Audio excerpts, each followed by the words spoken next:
Okay, I'm going to start recording because I forgot to do that at the beginning, and we have some kids who are absent. But thank you both so much. We have taken some questions from kids. They're all working on op-eds right now about issues that they are passionate about in our own communities. So I think just to start off, a topic that we had a lot of concern about is climate change. So first off, I think what I was picturing for this is not so much a debate, but just presenting, where both parties are in the state on these issues and kind of how we see moving forward as the state of Iowa. I think that's a good place to start. I also want both of you to acknowledge kind of how state governments work, because I think there's a little bit of confusion sometimes about, what does the federal government do? What can the states do, and how much control you actually have over policy. So I think the first, the topic that most students chose to write about was climate change. So do you both, one, see climate change as, something that is man-made or caused by human interference? And how is the state of Iowa moving towards more green energy and with environmental policy? Want me to start? I can go ahead. Okay. So so I'll just say, maybe this is unpopular in my caucus. I do believe that climate change has been accelerated, certainly by man. If you look at data, you can kind of see the mid-19th century, an accelerated general warming of the earth. I will say one thing, and I am a Republican, and I generally believe in limited government and not overburdening business or farmers with regulations, but we certainly do need to continue to incentivize farmers to participate in programs to, not only help us address gas emissions and the energy field, to incentivize them to find cleaner ways of producing energy. My caucus is getting younger every election cycle, and I think as that happens, we're seeing more of an appetite within the Republican Party to acknowledge these issues and to address them, and then actually to take a proactive approach to them. So like I said, my general philosophy isn't to create regulations, but more so incentivize people to participate in programs. And another big issue kind of on the environmental spectrum here in Iowa is our water quality. And I represent a lot of farmers. I represent a lot of pig farmers and cattle farmers and row crop farmers that have to rely on, putting nutrients on the soil. And that obviously has a great effect on our water quality as well. So we've got to continue to find ways, keep advancing technology, keep advancing science to find ways to both create food and protein and grain for people to eat and consume, while still trying to reduce the amount of nutrients we're putting in our water and the energy, the types of energy that we're putting out there. And the first real fight I had with my own caucus was on a solar bill last year, and my own leadership really tried to put the squeeze on me to support a bill that I felt punished people for trying to find ways of producing cleaner energy and investing in cleaner energy. And that was the first time that I really kind of felt like it was kind of the young guys versus the old guys that took this issue seriously. But we were mostly successful. We sort of forced everybody back to the table to come up with a reasonable compromise to continuing to support solar energy and find cleaner ways of producing energy. And quickly before you respond, we had a question of what's a caucus? You use that word. So both parties have what we call a respective caucus. So we going into this 89th General Assembly, there'll be 59 Republicans that were elected and 41 Democrats that were elected. And, we try to work together where we can, but ultimately both parties have somewhat different agendas and different priorities for the state. And they collectively produce their agenda and figure out the best way to move the state forward. So each party will have a caucus, and it's generally just it's basically a think tank for that party where they prioritize their issues and strategize on how to advance their agendas. Thanks. The caucus system is interesting. Agree with Phil. It's each party has their own group. The problem I see with it, and I fought it for over a decade, is caucuses, Democrats and Republicans, are held in secret. So while we are developing our plan that Democrats and Republicans want to move forward, the challenge is, or the reason I don't go to them very often, is because it's in secret and you're developing an ideology or bills or amendments in secret. And I think that needs to be more open so that people, students, parents, constituents can see the sausage being made instead of it being decided before it even reaches the floor. Climate change, and Phil mentioned it, I think the core of the problem in Iowa right now is water quality, and then climate change as a whole because of the events we've seen. The Great Flood of '08, which wiped out a business that I was in with my brother in Cedar Rapids. And then it seems like even after that unbelievable flood of '08, we've forgotten about it already. We kind of pushed it aside and say, well, hopefully it won't happen again. And then the duration of this year, I think we're seeing certain events, the number of hurricanes in southeastern United States. I think climate change is actually pushing us a little faster than we're moving, saying what percent of this is the natural occurrence of the planets and the spin of the earth, and what percent is really man-made or implemented by what we're doing to the planet and our natural resources. So I think we're going to have to push forward faster than we want to. It's one of those things you look at as long-term. Well, long-term is here today. We have to make these decisions now.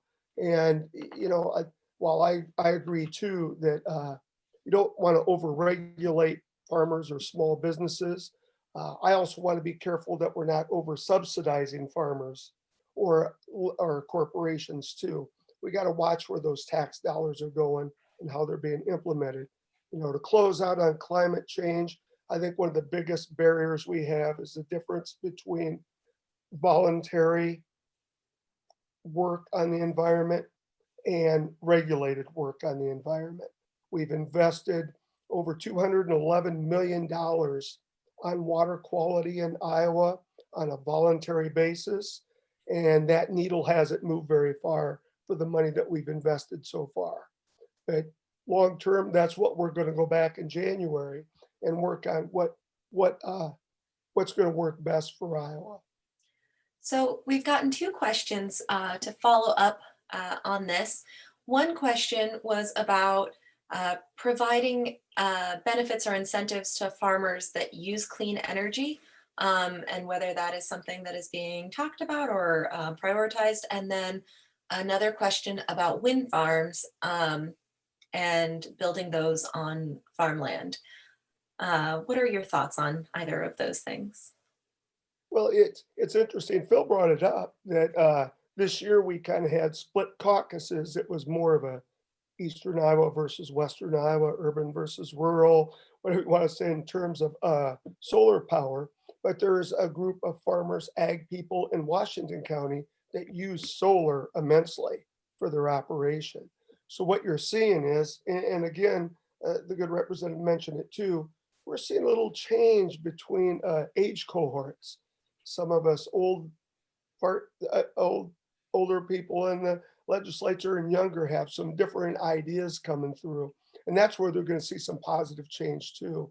And that's one thing I want to emphasize again is there's a difference in the state house between Democrats and Republicans, but there is a division line, if you will, urban and rural.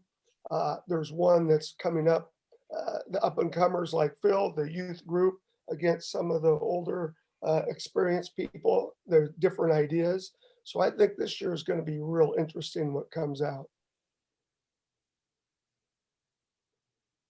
So, and as you said, we do try to encourage farmers to participate in our nutrient reduction strategy, and And as Representative Jacoby said, it's mostly voluntary, and you try to encourage people to do the right thing. And a lot of farmers are very conservation minded, but at this point it is mostly voluntary, and it's difficult to get people to really buy in. And buy into, if you have buffer strips, then that obviously means you're producing less grain, you're producing less product. And so we do need to continue to find ways to get more people to buy in. A lot of it is social pressure too. I mean, we continue to talk about it, but yeah, we're going to get to the point, I think, eventually where we really do have to find other ways to really entice farmers to participate in that more, because depending on where you're at in the state, you're going to see people just go after yields, whatever that means, and go after more production, and not really take those measures to really truly try to reduce the nutrients in our water.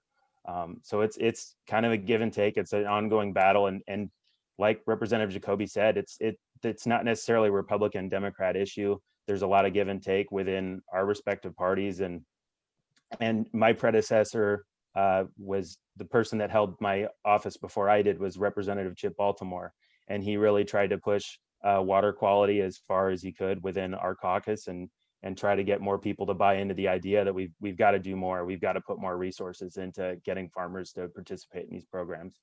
So I mean, that's my district. That's where I come from, and I know that people take that issue really seriously. But as far as incentivizing people to use cleaner energy, and farmers to use cleaner energy, we have to start by not punishing them for doing it. And like I said, there was a big push to essentially charge farmers and other people that had bought in and invested in solar energy, a cleaner energy, as far as I'm concerned, much cleaner energy.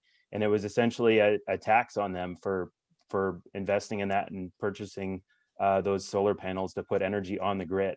And not only were they not being fairly compensated for the energy, but then they were essentially being taxed for using the grid. So we have to start by just not punishing people for investing in that infrastructure.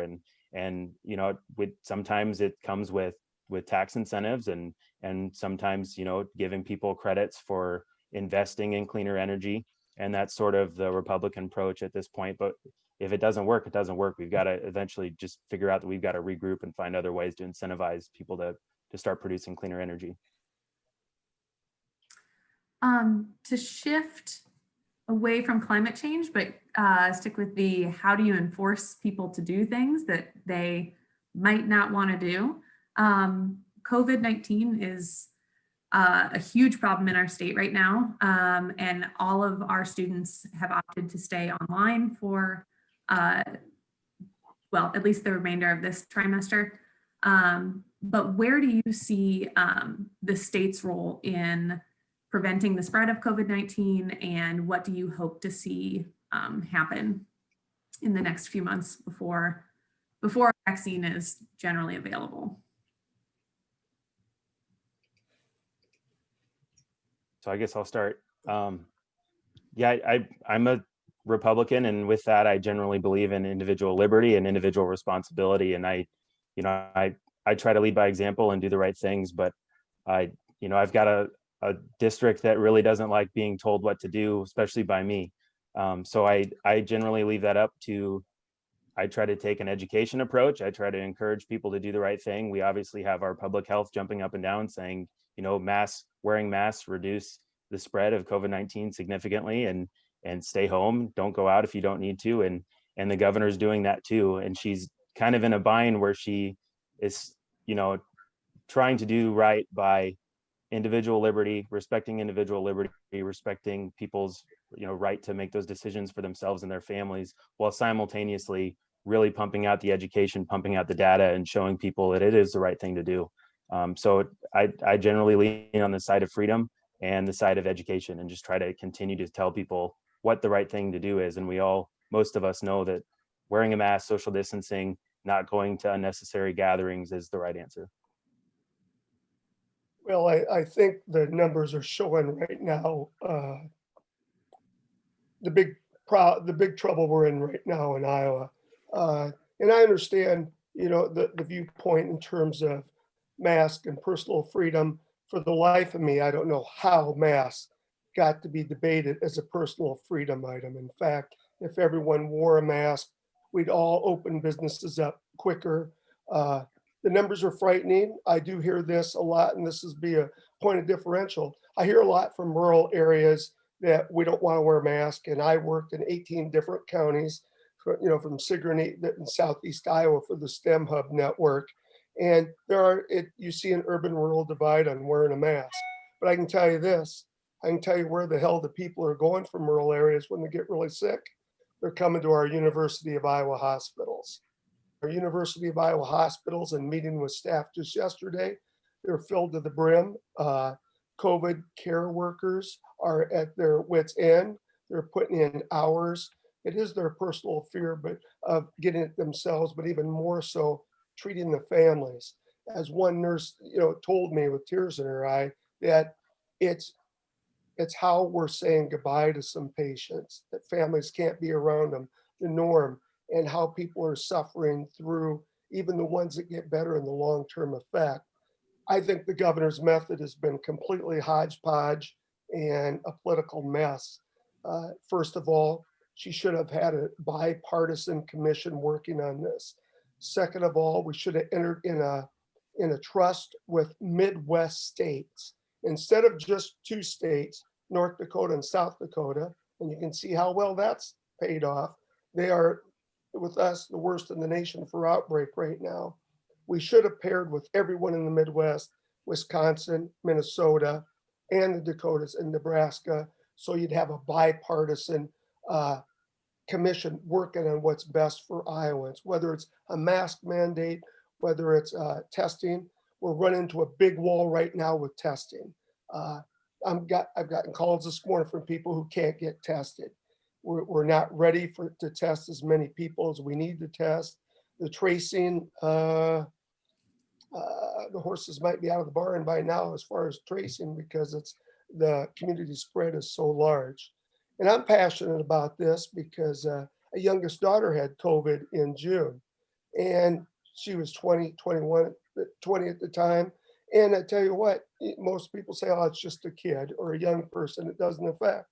Well, when you have a daughter that has to go to the emergency room with trouble breathing, and you as a parent cannot go in with her, that you have to wait outside, you have to wait on your phone, and that's not an easy place to be in. That COVID, indeed, number one, is real, which we had a number of people saying it wasn't real. And number two, that it affects everyone across the age cohorts. And so I think we're at a point now where, and I've called for a special session, and I think we really need to do it in November, get back there and work on COVID only and see what we can do with solid numbers from the Department of Public Health, solid input from doctors. And it's just, and when you have someone, I lost a friend to COVID who was just a little older than me. And the whole argument about pre-existing, was it COVID that killed him or because he had another pre-existing illness? Well, if it wasn't for the COVID, he'd still be with us today. So I think some of those arguments we need to pare out, get the politics out of them, and move forward as far as COVID response is. And on that, I'll close out. Sorry to talk so long on that item, but obviously it affects all of us and affects us at the university hospitals and Mercy and the corridor hospitals. I'd like to hear from the students how COVID has affected them, both personally and also how they feel about school online or the hybrid models. Oh, Dave, I have some op-eds to send you. Okay. I'm just glad that we got through a discussion of COVID and I didn't swear. So, and it's not, and it's not swearing at Phil or the governor or my own caucus. It's swearing at that dang virus that's affected so many families. How is your daughter now? She's doing great. She's been one of those on a roller coaster that may have been infected twice. So the whole, because she talked about giving antibiotics and coming back. So she's doing well, but it's somehow even more of a concern than for me, because what is the long-term effects for a young person on scar tissue or hard, there's so much we don't know quite yet. So she says she's fine, quit worrying, Dad.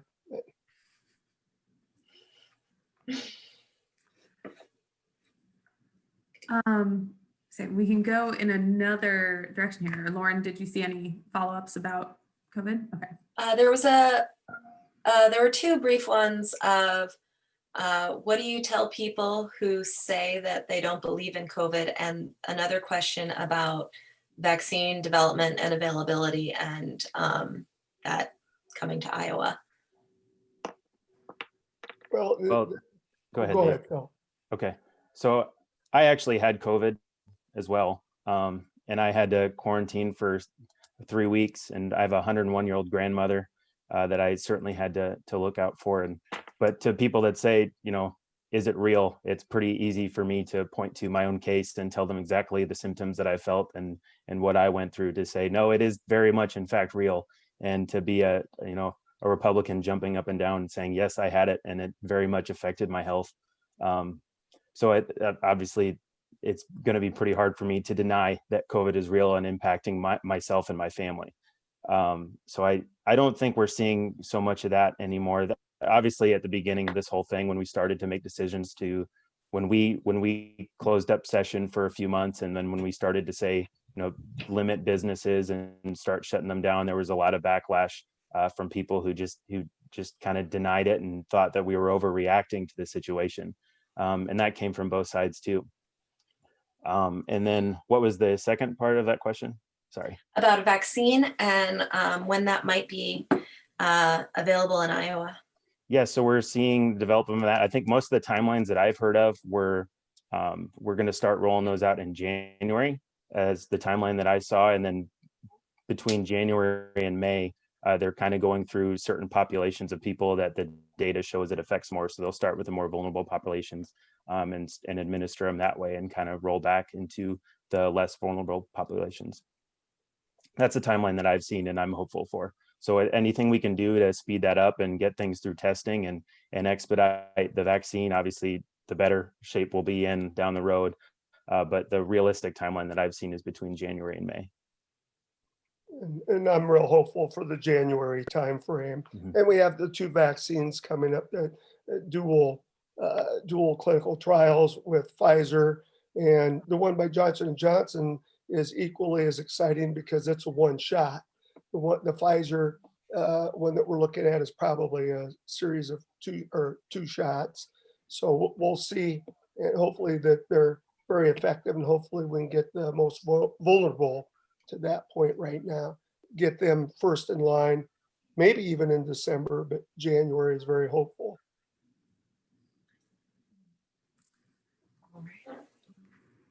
Should we shift to? Yeah. We've gotten a lot of questions about racial justice and the Black Lives Matter movement. Just briefly, could you both share your views on Black Lives Matter and how in Iowa we're making strides for more racial justice? Well, we're making some significant strides. We had quite the bipartisan bill at the end of session that we all worked on. It's a small step. I'm thankful for Black Lives Matter because it's something that's long overdue. As someone who grew up in the late 60s, I was born in 56, and so in the 60s and 70s, it was disheartening to see that this is all the farther we've come over the decades. And I think the movement is what we've sorely needed. It's for me, a welcome slap in the face. For some who were angry about people maybe throwing some paint on the Niall Kinnick statue. As far as I'm concerned, and I'm a big Hawkeye fan, and Niall Kinnick is one of my heroes, but why are we focusing? We shouldn't be focusing on paint on a statue that we can get that paint off, more so than we're focusing on a person in Minneapolis who has his life taken away. And that we need to say, this isn't the only time it's happening. We need to readdress ourselves in the United States and in Iowa on how we're working across lines of how we're working with people of all backgrounds. Yeah, so obviously what happened in Minneapolis was terrifying. And it really did open a lot of eyes. Every Iowan saw that. And I believe, well, not every, most Iowans saw that and were terrified of what police brutality looks like and what that kind of extent of it was, quite frankly, just a very concrete, very real example of racial injustice and unfairness. And so we did come together at the end and we tried to pass some reforms. And again, it was a lot, for whatever reason, it was a lot of us younger guys in our caucus that tried to bring it forward as an issue and make sure that we didn't leave that COVID session without acknowledging what happened and making some kind of reform. And there was a lot of give and take and a lot of compromise on bills, and certainly there's a lot of room to move from there. But I think as a state, and even as in my party, we're going to be trying to work on some more reforms, and not necessarily just blame law enforcement, but just kind of tackle issues in our culture and make sure that people are aware of what it's like to be a minority. It's certainly not something that I grew up understanding, and coming from a really rural area of the state, I didn't really have a lot of experience of being around minorities and stuff until I joined the military and got to know, just expand my friend group and expand the people that I talked to, and learned a lot too, and just learned about what it's like to grow up in different parts of the country and face different issues and just hear other perspectives. So I think as my caucus gets younger, there's more of an appetite to not just put our heads in the sand and pretend like these problems don't exist, but to actually take meaningful steps to address some of these issues. Well, good, because some of us older guys are interested too. Yeah.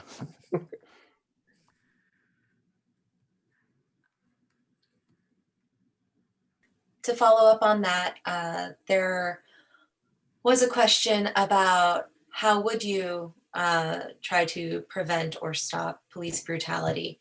And there was, when you hear the phrase defund the police, what is meant by that? I think there's, I don't know when people carry the sign exactly what they're referring to. Is it defund the police so there's no police officers? Is it to cut back on the budget because there's too many police on the street or too many police that someone disagrees with? Politically wise, it was a winner for Republicans this year for public safety and defund the police. I have some individual viewpoints that may not reflect the Democratic caucus or the Republican caucus. I think number one, we have to look at who we're hiring as police officers. Number two, at the training we provide police officers. And number three, a stress outlet for a high stress position. My proposal is that a police officer's job, 32 hours a week is full time, 32 hours a week on the street or active, 4 hours a week are in training every week. And that after that 36 hours, that in itself is an FTE, and that we actually raise the salary for police officers so that we get a real healthy applicant pool in the civil service commissions. So I think I don't support defunding the police, but I do support reforming the police. Yeah, and I'd have to say I wholeheartedly agree with everything that Representative Jacoby just said. I think a lot of the problems that we see in these, especially these cases, it's terrifying to see how many infractions a lot of these law enforcement officers have had in their past. And we've seen, the history of a lot of bad apples that just stay in the system for whatever reason. And so it starts with just making sure that when people commit heinous acts, they're held accountable for them and they quit being in these positions to commit heinous acts. And on the defunding the police question, I think that I understand when people are abused by an entity, a government entity, and there's nothing more terrifying than being abused by police. But I think that defunding the police would result in more of that. I mean, you're going to have people that are, you get a less of a candidate pool, less good people willing to do a job if it pays less, if it doesn't have the benefits that you want it to have. And And again, if we go that direction, I think it's just going to result in more bad apples. So we got to start by just monitoring these folks, monitoring people on their job, making sure that, good people that make good decisions are in these roles. And if they show a history of making bad decisions and heinous acts, that they're rooted right out, and they don't get to just move to another state and take up another job, that we're monitoring their history throughout their careers in law enforcement. And that's one thing that we did at the end of session was trying to make sure that people with these records couldn't just pick up and move to another state. And that's one meaningful piece of legislation that we did get through last year as part of our bill in the COVID session. Along with the chokehold. So yeah, that was a very good start. Lucy has provided a definition for defunding that only got shared with panelists. So I thought that was a pretty legitimate one, but defunding the police means to cut back on the budget that's being spent on unnecessary things and reallocating it to different places, like having different people deal with homelessness, mental illness, and investing in education. So thank you, Lucy, for sharing that. I think that is probably a pretty accurate description of what that idea of defunding the police means, is reallocating. And another student whose name I don't know, I have a YouTube name, says, I like how you two disagree and agree respectfully. So yeah, I think this is a really great conversation to be having, particularly when Well, a lot of people are feeling after the election that things are pretty heated. Well, I think Phil and I would happily wrestle, but I can't. I think I don't know if I'd have to lose weight or he'd have to lose weight, so our weights would match up. So that's it. And Lucy brings up a very good point there too on mental health and investing in education and homeless. One thing we started in Johnson County, Sheriff Polkravic, was the mental health courts, and also diversion, the drug courts and the mental health diversion, so people will get the help they need instead of incarceration. It's cost effective to do that, but we're still miles away from where we need to be in a mental health system in Iowa. And that's both, I hate to separate the two, for children, students, and for adults. We still have quite a ways to go to work with, to have it available for people at all times. The story I tell a little too often is we had a neighbor down the street and his parents came up, Tom and Tracy, and they came up and said they're having struggles with the family with a 10-year-old son. And they had made calls, and the soonest their son could get in to see a professional was 6 months for a 10-year-old. And the only other thing they could do is if they said harm would come to the child from them or the child themselves. And they said, we're not at that point. But the only way to get immediate care would be to say something like that. So and we made calls, and the university had to have a psychiatrist with an opening, but that's haphazard. And that's showing up on Phil or Dave's doorstep. How can we create a system where everyone gets that help that they need or seek right away? So it's, again, I mentioned I'm married to the Johnson County Social Services Director, so I do hear about the need quite often in Johnson County and across the state. And Lucy's certainly on the right track there when we talk about our budget, that it's, we do have finite dollars, and I understand where people just want to say, hey, we got to reallocate these different ways. And I hope that, just because we don't have an appetite for defunding the police, that's not interpreted as we're not willing to invest in our mental health and our education and tackle those issues too. But it's certainly, that's job one for Representative Jacoby and I, is to allocate those dollars to where we think it's best going to help Iowans. There are a lot of follow-up questions related to our justice system, and I just, Lisa, want to defer to you on time, since I know we've only got 10 minutes left with Representative Jacoby. And so I'm good till noon. Oh, okay. Do we have time for a couple more questions on this, or do you want to move on to the next topic? We could really quickly go through some of these. I mean, I think there are some good questions about like private prisons and their role in the state of Iowa and criminal justice reform, whether we are actually going to restore voting rights for ex-felons. I know we have had quite a few conversations about that. But in general, I would say a theme from my classes is that the justice system is not working in the way that some of my students, most of my students see that they would like it to. So how has the legislature, or how have your two caucuses talked about criminal justice reform going forward in Iowa?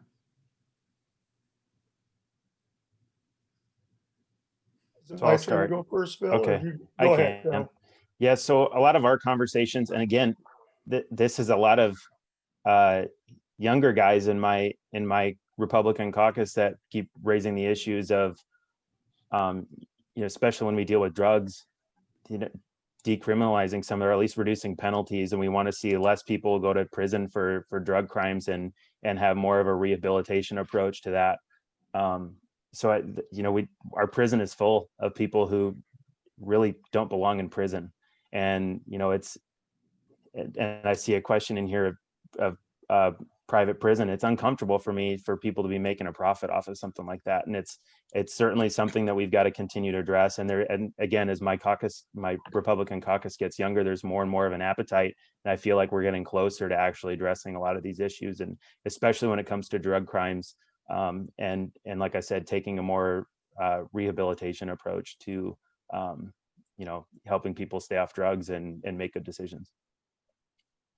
And I apologize that we're agreeing too much. Apparently, some wanted to see a Texas cage match, which you never know. At certain topics, it does come out that way, but I couldn't agree more. I also think that we're locking up far too many people. I think we're locking up too many people based on drug crimes.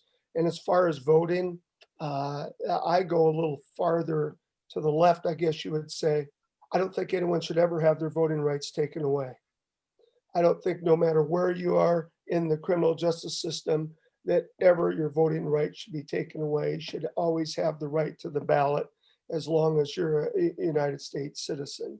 So if we're going to have citizenship, the governor did make a move with the sign of a pen.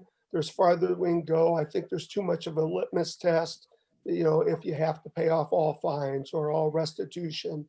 I think people will become more involved in their community if they keep that right to vote the whole time. There's a connection there. And I think that helps toward rehab. I think that helps just toward being back in a family situation too, and other support. So I think there's many things we can work on. I don't think private prisons, I think what we've seen in Texas and what we've seen in a few other states, they have not panned out well. And just as importantly, they have not saved any dollars. So personal life first, but they haven't been a big savings. So I think if the government is going to take away a person's rights, then the government's responsible for housing that person or jailing that person. So I'm against the privatization of prisons.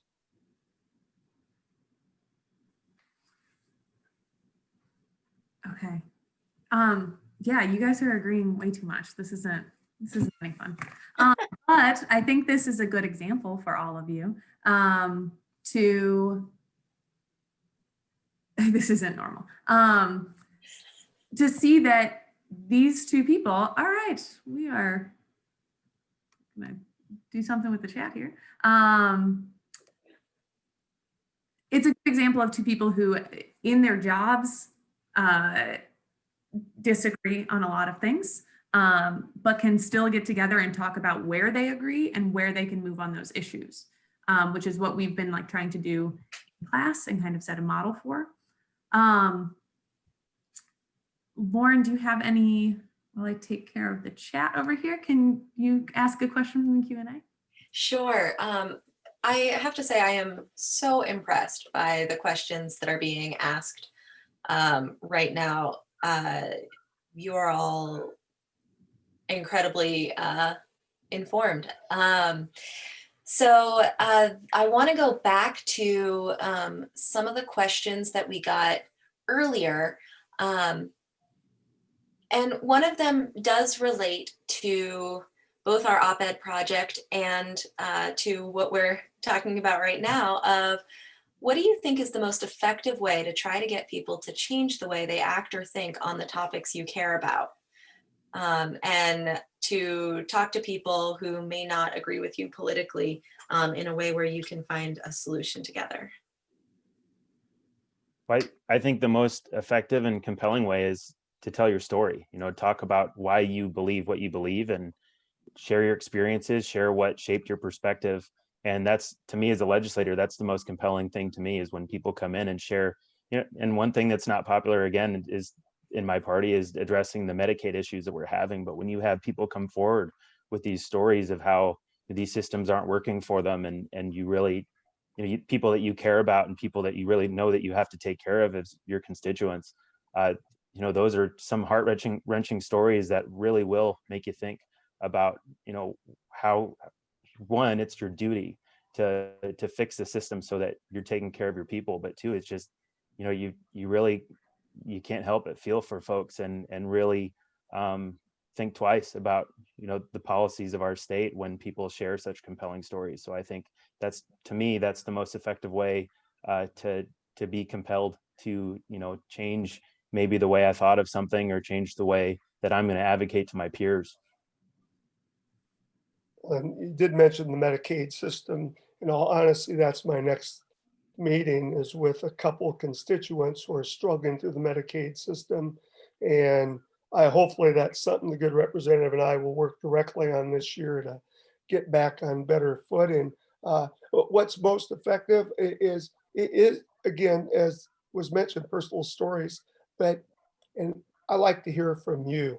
And if it doesn't have to be a long email or snail mail or whatever communication or text, it could be 25 words, it could be 300 words, but if it comes from you, I'll have to admit, if I get an email from someone and I can tell it's their story or their issue and it's in their own words, I will spend a lot of time reading that. If it's a copy and paste, if it's a postcard type where it's repeating something where someone just signs their name, I will get to that, but not with the same urgency as I will with that personal story.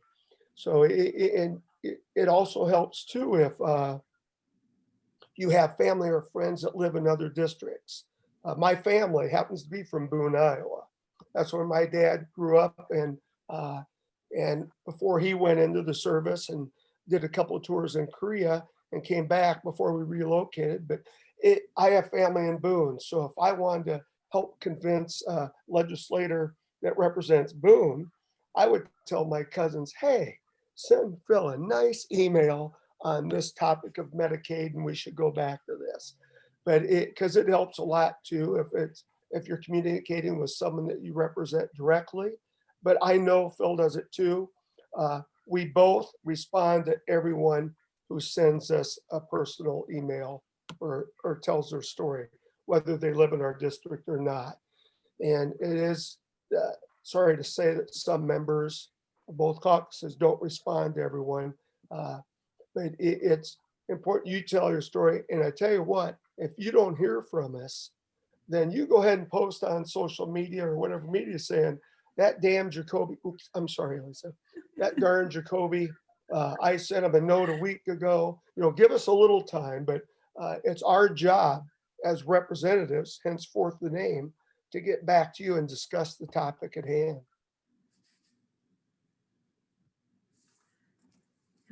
Another category of questions that has come up quite a bit is about party politics.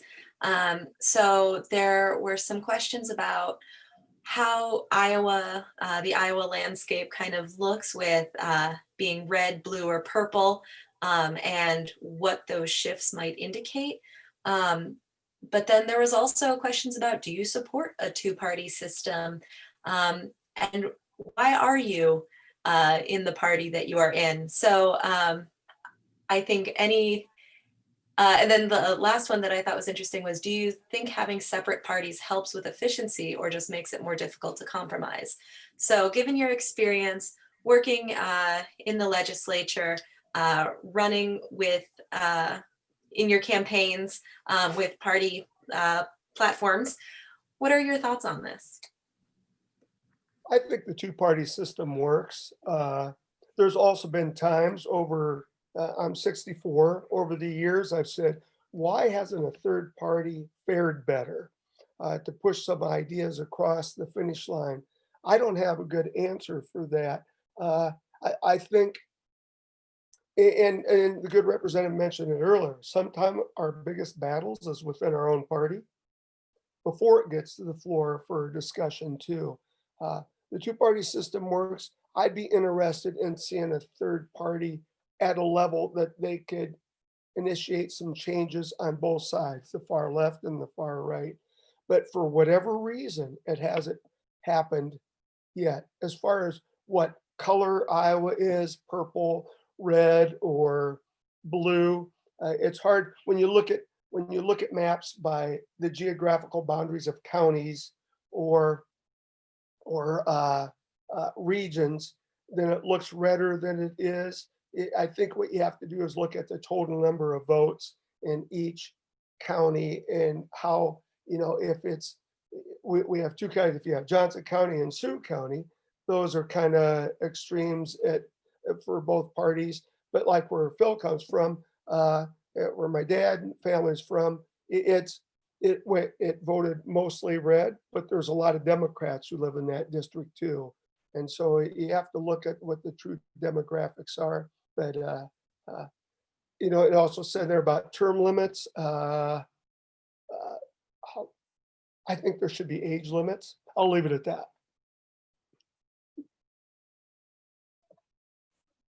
Yeah. So I guess one aspect in there was why do you choose to affiliate with the party that you do? For me, I think a lot of what my caucus ran on was responsible budgets and where we allocate those dollars and spending, how much money we spend and where we prioritize those dollars. And typically, my party leans on the side of, putting significant dollars away, investing, saving dollars for tougher years, and reducing tax burdens for families. And that's kind of why I choose to affiliate as a Republican. But like Representative Jacoby said, that doesn't mean you're a hard line and just do whatever President Trump says. Most of our battles are internal in our caucus, and they're pretty heated. Actually, like I said, when on the solar issue before, the most uncomfortable I've ever been in the Capitol building was when my own speaker was trying to get me to vote on something that I knew was bad for me and bad for my district. So the two-party system, I saw somebody mention in there that a lot of what happens is a lot of the third-party ideas get rolled into the other two parties, and there's certainly a good portion of that too. And one representative that Representative Jacoby and I get to work with is named Representative Jeff Shipley, and he sort of comes from the Libertarian Party, and he's got some interesting streaks in him as well, but he chooses to affiliate with the Republican Party, but he definitely brings a lot of libertarian ideas to the floor.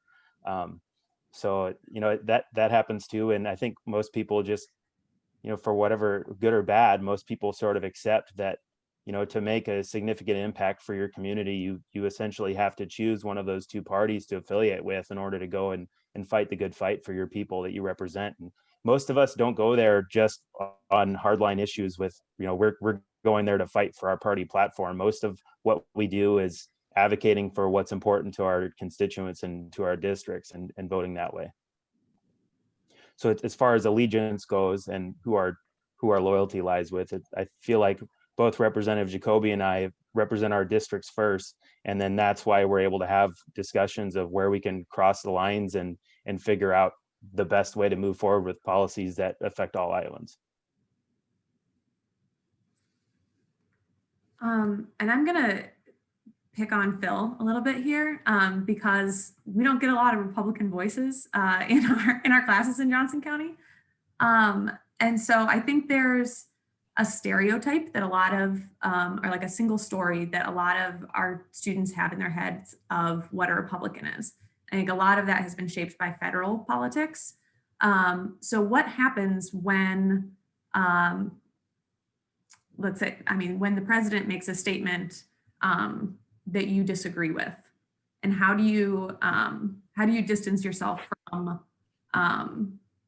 some of the rhetoric that has come out of Washington that is sexist, that is racist, that is xenophobic? Like how does that work within the party? Because I know that's been a big issue within the Republican caucus.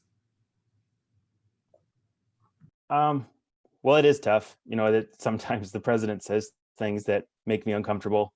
But again, it comes down to most people know me. The good thing about our districts, both Representative Jacoby and I, is that when I was born and raised in my district, and most people know me, they know my values, they know who I really am, and I'm able to have those conversations with people directly. So I feel like I'm not really impacted significantly. I mean, it definitely has some issues that arise from being affiliated with the same party, but most people know me on a personal level and are able to communicate with me directly. So I'm fairly insulated from some of what the top of the ticket does. But, you know, I do represent a heavily Republican district, and my district very much supported President Trump in this election. So, you know, that's a lot of, sometimes those are the values of the people you represent too. And so it's hard to, you know, address a lot of what the inflammatory rhetoric is, but unfortunately that's what drives people to the polls. And a lot of people are motivated to vote by rhetoric like that on both sides. So, you know, we're going to continue to hear mostly about the wedge issues between what Representative Jacoby and I disagree on very big issues that are important to people. And that's what people generally choose how to pull the lever one way or the other. So, you know, like I said, I have a very Trumpy district. And so I can't just outright say, you know, hey, the president is an idiot for saying, you know, X or Y. I've got to just kind of talk about my values and what it means to me and why I feel Republicans are still responsible, caring people that are capable of leading our state. Thanks, Phil. Okay, we are getting near the end here. So I would like to thank both of you. We do have a student question really quickly, but if we could hang on, there was one student who was very excited about getting to ask you two a question. So Reem, are you ready to go? Yes, okay, she's ready. Okay, I'm gonna promote you to a panelist. All right. Unmute there. Hello. Hi. My name is Reem Kurja, and I'm very passionate about politics and the government in general. I wanted to ask you guys a question in person. As I know, Iowa is getting more diverse by the second as our calendar needs to catch up. According to worldpopulationreview.com, the population of Iowa has risen exponentially since 1990. In 1990, the population was 2.8 million. In 2019, it rose to 3.2 million people. With the more individuals comes more diversity and variety. So I ask, if given the opportunity, would you support adding Eid to the list of holidays recognized by the state of Iowa?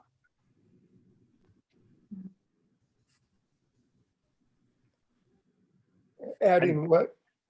Adding Eid, the Muslim holiday. Muslim holiday. Yes.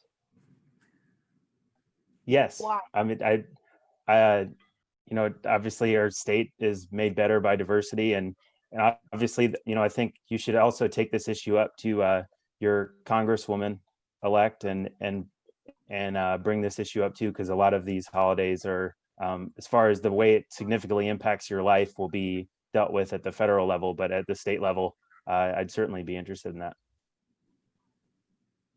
And Remy, you bring up an important part about Iowa's population. Right now, we have more people over the age of 65 than we do under the age of 5. So we want to be attractive to people with all cultural backgrounds, diversity, religion, whatever it may be. We want and need people to be attracted to the state of Iowa. And actually, that'd be a good first move. I like your idea. Thank you. So I know like this is self-promo, but like don't get mad at me. So we're Hey, having we're politicians. You don't have to talk self. We're experts at that. Yeah. I'm sorry to interrupt. Go ahead. I've been in a club since 2017 trying to get no school on EAT for the ICC-SD. And would you be interested in joining our next meeting with the superintendent? I'll With give Mr. Gregg. Lisa my email, and then you could shoot me details on that, and I'll try to do it if I can. Okay. I also have been contacting Mayor Bill de Blasio of New York City, so don't get surprised when you see him. Well, we're really glad to hear that you're a very shy person. Thank you. That's good work, and I like the fact that you're investing yourself in something that's important. And just let me know. I'd love to sit in and listen. All right. Thank you so much. That's basically all of my questions. Wait, I have one more. What's your favorite color? What's my favorite?